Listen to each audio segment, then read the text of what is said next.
Good morning, students. Today we will start a new exercise, that is exercise 6.2 for class 9th.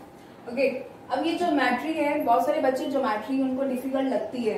Okay, बहुत सारे बच्चे, जैसे मैं भी 9th में थी, मेरे को भी बड़ी डिफिकल्ट लगती थी. अगर आप प्रैक्टिस नहीं करोगे तो आपको ये डिफिकल्ट ही लगेगी. बट ज्योमेट्री डिफिकल्ट नहीं होती. जैसे अलजेब्रा होता है, अलजेब्रा में क्या होता है कि हमारी फिर भी कैलकुलेशन में गलती हो जाती है. बट अगर ये ज्योमेट्री है ना, यहाँ पे सिंपल कुछ रूल्स आपको रखना होता है माइंड में कि ये रूल्स अप्लाई होंगे. ठीक है, तो इजीली आपके नंबर इसमें मिल जाते हैं. तो ज्योमेट्री बहुत इजी होती है, सिर्फ ये ही माइंड में लेके चलना है आपको. अब क्योंकि 8th क्लास में जो आपने पढ़ा है वो 9th में नहीं है, बिल्कुल भी एकदम डिफरेंट सिलेबस हो जाता है. क्योंकि आपने ज्योमेट्री इतनी नहीं पढ़ी है 8th क्लास में. 9th क्लास में एकदम सारी ही पूरे चैप्टर्स ही ज्योमेट्री के आ जाते हैं आपके. तो आप बिल्कुल ध्यान से करेंगे जितने भी क्वेश्चंस मैं करवाती हूँ.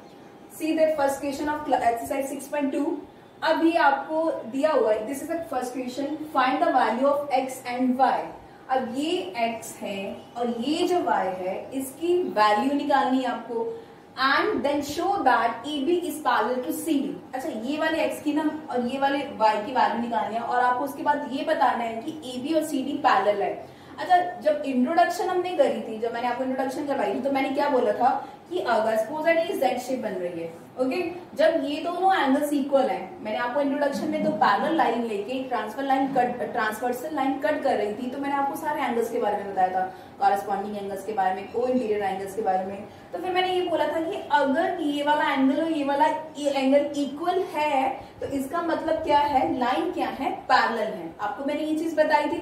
बस वो ही कुछ इसमें करना है हमें. अब यहाँ पे क्या कहता है कि आपको x और y की वैल्यू निकालनी है. सबसे पहले अब ये देखिए, ये एक स्ट्रेट लाइन है और ये एक उसको लाइन कट इंटरसेक्ट कर रही है. तो इस पूरे का सम कितना होगा, 180 डिग्री होगा. पूरा 180 डिग्री क्यों होगा, क्योंकि ये क्या बना रहा है, लीनियर पेयर बना रहा है. तो आप लिखेंगे यहाँ पे जो सोल्यूशन करेंगे, तो आप लिखेंगे AB like 50 plus x is equals to 180 degree, क्योंकि ये क्या है, लीनियर पेयर पे है, लीनियर पेयर पे है. ओके, अब जब लीनियर पेयर पे है तो अगर मेरे को x का वैल्यू निकालनी है तो मेरे पास एक वैल्यू गिवन है और पता है कि दोनों का सम कितना होता है, लीनियर पेयर पे 180 डिग्री होता है, तो मैं दूसरा एंगल निकाल सकती हूँ. x की वैल्यू कितनी हो गई, 180 degree minus 50 degree. So what is the answer, that is 130 degree. 0 8 में से 5 गए 3, दैट इज 130 डिग्री. आपका ये एंगल आ गया 130 degree. This is very easy question. ये 130 डिग्री आ गया आपका एंगल. सो आप इसमें लिख भी सकते हो 130 डिग्री, x को यहाँ पे रिमूव करके, then you can write 130 degree. अब उसके बाद मुझे ये बताना है कि मुझे तो ये बताना है कि AB CD के पैरेलल है. वो करने के लिए अब ये देखो, ये लाइंस इंटरसेक्ट कर रही है आपस में. ये और ये लाइन इंटरसेक्ट कर रही है, तो ये एंगल और ये एंगल क्या होगा, इक्वल होगा. क्यों इक्वल होगा, क्योंकि अगर दो लाइन आपस में इंटरसेक्ट करती हैं तो ये एंगल और ये वाला एंगल इसलिए इक्वल होता है क्योंकि ये कौन सा एंगल बनाता है, वर्टिकली ऑपोजिट एंगल. सो अगर ये 130 डिग्री है तो ये भी कितना होगा, 130 डिग्री. तो आपको यहाँ पे लिखना पड़ेगा y is equals to 130 degree. तो यहाँ पे लिखना पड़ेगा वर्टिकली ऑपोजिट एंगल. तो वर्टिकली ऑपोजिट एंगल आ गया. चलो अब देखो यहाँ पे, अब अगर मेरा z बनता है, सपोज दैट ये z बन रहा है, ठीक है, ये वाला एंगल और ये वाला एंगल इक्वल होना चाहिए. ये कितना है, 130 डिग्री. ये भी कितना आया, 130 degree. So x is equal to y. x अगर y इक्वल है तो इसका मतलब ये कौन से एंगल है, ऑल्टरनेट इंटीरियर एंगल्स. तो यहाँ पे लिख दीजिए when x is equals to y, तो ये तो दोनों की वैल्यू कितनी आई है, 130 डिग्री. तो ये कौन से होंगे, alternate angle, alternate interior angles. Okay, ये ऑल्टरनेट इंटीरियर एंगल्स बना रहे हैं. तो ये ऑल्टरनेट, अगर ये दोनों ये और ये एंगल इक्वल है और ऑल्टरनेट एंगल है, तो फिर इसका मतलब क्या है, एंगल्स तो तभी इक्वल होंगे जब लाइन पैरेलल होंगी. तो therefore AB is parallel to CD. ठीक है, तो इसलिए अगर ये एंगल और ये एंगल इक्वल है तो ये ऑल्टरनेट बना रहा है. अगर ऑल्टरनेट बना रहा है तो लाइन पैरेलल है. तो यही आपको प्रूव करना था. therefore AB is parallel to CD. Okay, now see the next one. Question number 2. अब ये कहता है if AB is parallel to CD, AB CD के पैरेलल है. ओके, एंड और AB is parallel to CD और CD is parallel to EF. CD EF के भी पैरेलल है. अच्छा, ये इसके पैरेलल है और ये इसके पैरेलल है. अब क्या बोलते हैं कि y ratio z is equal to 3:7. y ratio z मतलब इसकी और इसकी रेशो कितनी दे रखी है आपको, 3:7 दे रखा है। Find the value of x, आपको इसकी वैल्यू निकालनी है, x की वैल्यू निकालनी है। तो आपको मैंने यहाँ पे एक नोट लिखा है, मैंने ये लिखा है line parallel to the same line are parallel to each other. इसका मतलब ये, अगर ये लाइन इसके पैरेलल है और ये लाइन इसको पैरेलल है, तो इसको मतलब ये तीनों ही लाइन आपस में क्या है, पैरेलल है। ओके, तो ये करने के पहले इसका सॉल्यूशन लिखते हैं। आप सबसे पहले आप ये भी लिखोगे, लाइन लिखोगे, line parallel to the same line are parallel to each other. तो अब यहाँ पे कितना y रेशियो z, आपको ये दे रखा y ratio z is equals to y ratio z is equals to 3:7। तो y को अगर मैं रेशियोज में हूं तो हम उसके साथ वेरिएबल्स लेते हैं। तो ये ऑलरेडी मैं मोस्टली क्या लेती हूँ, x लेती हूँ वेरिएबल, बट यहाँ पे x y z की वैल्यू निकाली तो मैं अब x नहीं लूंगी, मैं कोई और वेरिएबल ले लेती हूँ। सपोज दैट मैंने इसको 3a ले लिया। ओके, अब मेरे को z को लेना है, तो z देखिए y रेशियो z, मतलब ये इसकी रेशियो है और ये इसकी रेशियो है, रेशियो में चेंज कर देना है इसकी। तो ये z की रेशियो कितनी हो गई, दैट इज 7, और यहाँ पे a ले लेते हैं। ओके, अब अगर ये लाइन और ये लाइन पैरेलल है, ये लाइन और ये लाइन पैरेलल है, तो इसका मतलब है कि अगर AB is parallel to CD, okay, and CD is parallel to EF, तो AB जो है वो EF के भी पैरेलल होगी, अभी बताया मैंने। सो व्हेन AB, अगर AB जो है हमारा EF के पैरेलल है, तो AB अगर EF के पैरेलल है तो ऑल्टरनेट एंगल, ये जो एंगल X है और एंगल Z है, ये दोनों इक्वल हो जाएंगे। क्यों? क्योंकि अभी इससे पहले क्वेश्चन में बताया है कि अगर लाइन पैरेलल है तो ऑल्टरनेट एंगल्स इक्वल होंगे। तो x is equals to z लिख सकती हूँ ना मैं यहाँ पे, तो मैं लिख दूंगी therefore x is equals to z, x z के इक्वल हो गया आपका।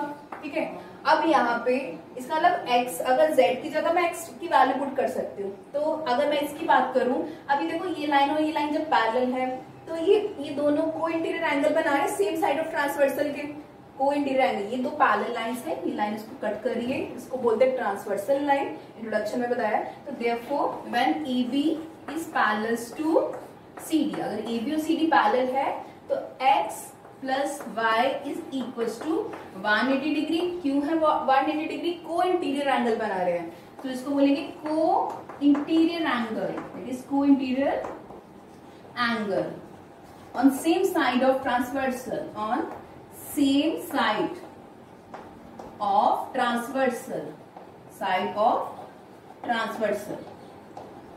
transversal line, okay, same side of transversal आपको पता ही है जो लाइन को कट करती है दो पॉइंट्स पे। अब ये कितना हो गया, x प्लस वाई 180 डिग्री है। अभी इससे पहले मैंने बोला है कि x और z क्या है, इक्वल है।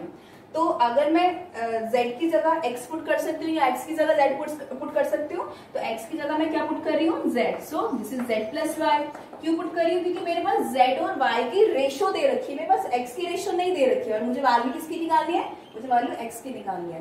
तो z कितना हुआ आपका, z की वैल्यू कितनी थी, 7a, तो मैं यहाँ पे 7 ही लिख दूंगी।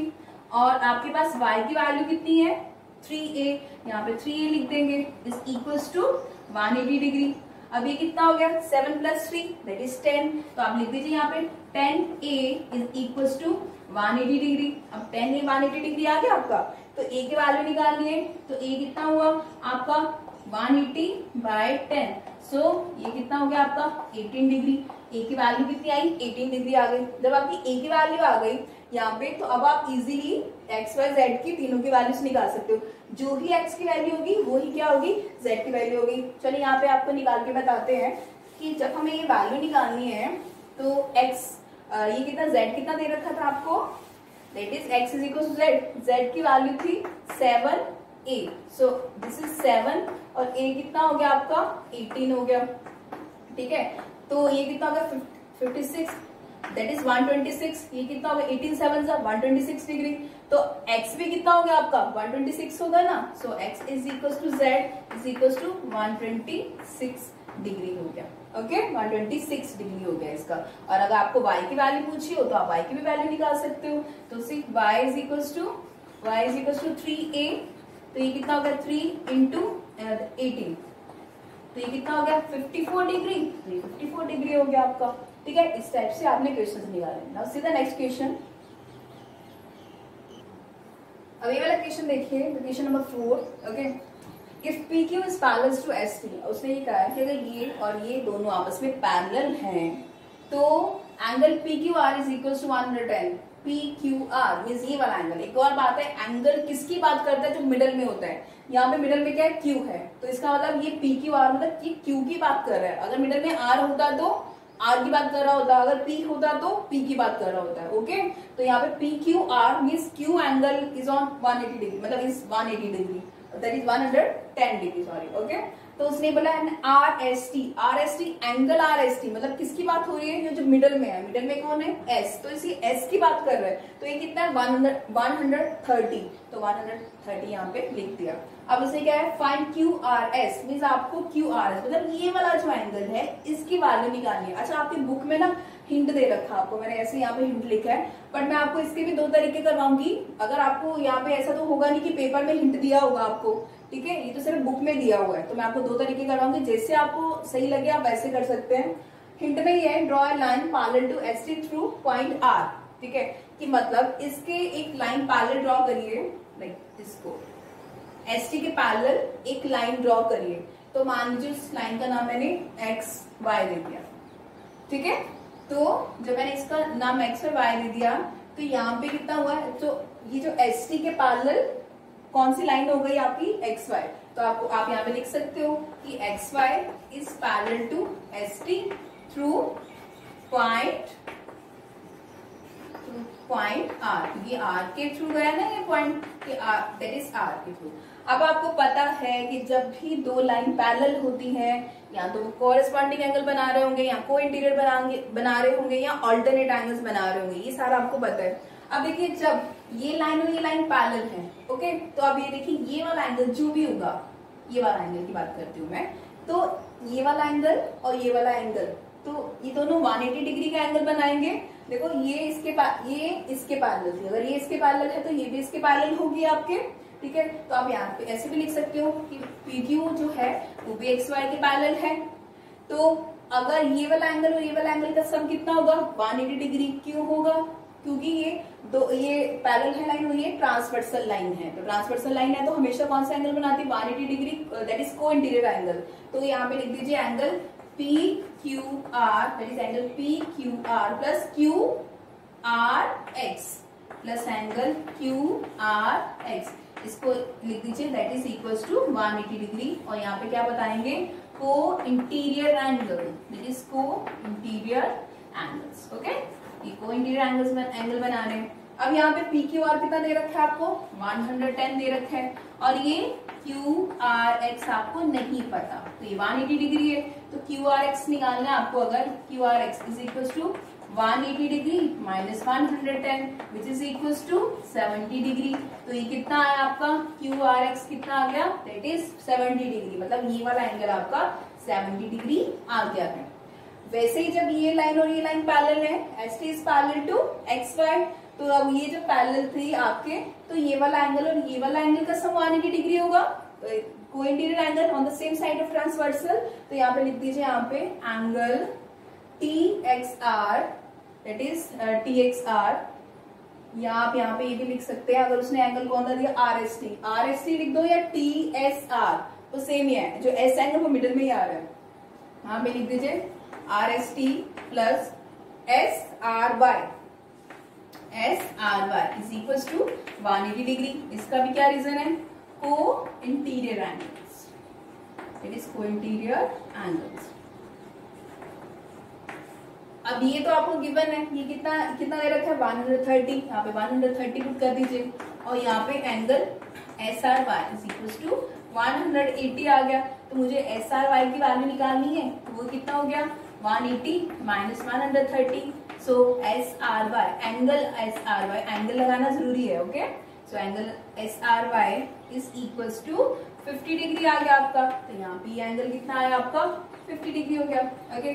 तो आपको ये भी बताया था, अभी एक स्ट्रेट लाइन है, ओके, तो ये स्ट्रेट लाइन की पूरा का सम कितना होगा? 180 डिग्री होगा। स्ट्रेट लाइन है ना यहाँ पे, तो ये एंगल, अगर ये एंगल पता है, ये एंगल पता है, ये मैं स्ट्रेट लाइन एंगल के हिसाब से निकाल सकती हूँ। तो ये कितना हुआ आपका? क्यू आर एक्स, सो लिखिए therefore Q angle Q R X plus angle Q R S Q R S plus angle S R Y, angle S R Y is equal to 180 degree. क्या reason दोगे यहाँ पे? That is straight line, straight line angle. Okay, line angle का sum जो होता है 180 degree होता है। तो क्यू आर एक्स कितना दे रखा है आपको? Q R x that is 70 degree, और यहाँ पे Q R S, Q that is Q R S, ये आपको निकालना है। क्यू आर एस आ गया, और ये कितना हो गया? Angle S R Y, S R Y ये आपको 50 डिग्री दे रखा है, which is equal to 180 degree. तो ये कितना हो गया आपका? 70 plus 50 that is 120 plus Q R S is equal to 180 degree. तो एंगल क्यू आर एस निकालना है जब आपको, तो कैसे निकालेंगे? 180 degree minus 120 which is equal to 60 degree. तो ये एंगल कितना आ जाएगा आपका? 60 डिग्री हो गया।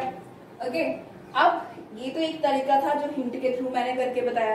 अगर आपको अलग तरीके से करना है तो आप सिंपल करेंगे, लाइन पैरेलल नहीं करेंगे, ये डायग्राम बनेगा, सिंपल आप इसको जोड़ दोगे, ठीक है? उसमें लाइन पैरेलल बनाने की जरूरत नहीं है। नेक्स्ट जो मैं आपको तरीका बता रही हूँ, आप सिंपल ये करेंगे, इसको क्या कर देंगे? इसको आपस में मिला देंगे। ये एक ट्रायंगल बन गया, ये ट्रायंगल है तो ये लीनियर पेयर हो जाएगा ना आपका, ये पूरा लीनियर पेयर। ओके, तो जब ये लीनियर पेयर हो गया, उनका सम कितना होता है? 180 डिग्री होता है। तो अगर ये कितना होगा? 110 हो गया, और यहाँ पे अगर एंगल निकालना है, सपोज मैं इसको एंगल एक्स मान लेती हूँ, तो क्या करेंगे आप? 110 plus X that is 110 plus X is equals to 180 degree. तो ये लीनियर पेयर है। अब ये x निकालना है, तो ये कितना आ गया? 180 minus 110 which is equal to 70 degree. ठीक है, ये कितना आ जाएगा आपका? 70 डिग्री आ जाएगा। अब वैसे ही जब आपने लाइन को यहाँ पे करा, तो ये भी इन पूरे का सम भी कितना होगा? 180 डिग्री। ये 130 है, मान लो ये एंगल y है, तो ये आपका क्या लिखेंगे? 130 degree plus y is equal to 180 degree. तो y निकालना है, तो ये कितना हो गया? 180 minus 130 which is equal to 50 degree. तो ये आपका 50 डिग्री आएगा। अब जब भी ये ट्राइंगल है, सपोज है, ठीक है, ये ट्राइंगल है, अगर मुझे इसके दो एंगल पता है, मतलब अगर मुझे ये एंगल और ये एंगल पता है और मुझे ये एंगल निकालना है, तो मैं एंगल सम प्रॉपर्टी से निकाल सकती हूँ ना कि तीनों एंगल्स का सम कितना होता है? 180 होता है। तो मैं क्या लिखूंगी? दो एंगल मुझे पता है, विच इज एक तो 70 है, एक कितना है? 50 है, और ये कितना है आपका? वो आपको निकालना है, ये वाला Q R S, angle Q R S is equal to 180 angle sum property. तो ये आ गया आपका 120 plus angle Q R S is equal to 180। तो एंगल क्यू आर एस कितना आ गया? 180 minus 120 which is equal to 60। अब देखिए दोनों केसेस में क्या आया? 60 आंसर आया। यहाँ पे भी कितना आया था? 60, और यहाँ पे भी आया 60। ये मैंने एकदम फटाफट से करके बताया, आपको पूरा इसको वैसे लिखना है, ठीक है? तो आपको जो सही लगे मेथड, आप वो मेथड अप्लाई कर सकते हो। और जितने मैंने क्वेश्चंस करवाए हैं, ये आपको अपनी फेयर कॉपी में करने हैं। और कोई भी डाउट हो तो आप मेरे से मैसेज के थ्रू पूछ सकते हैं या कॉल कर सकते हैं। ओके।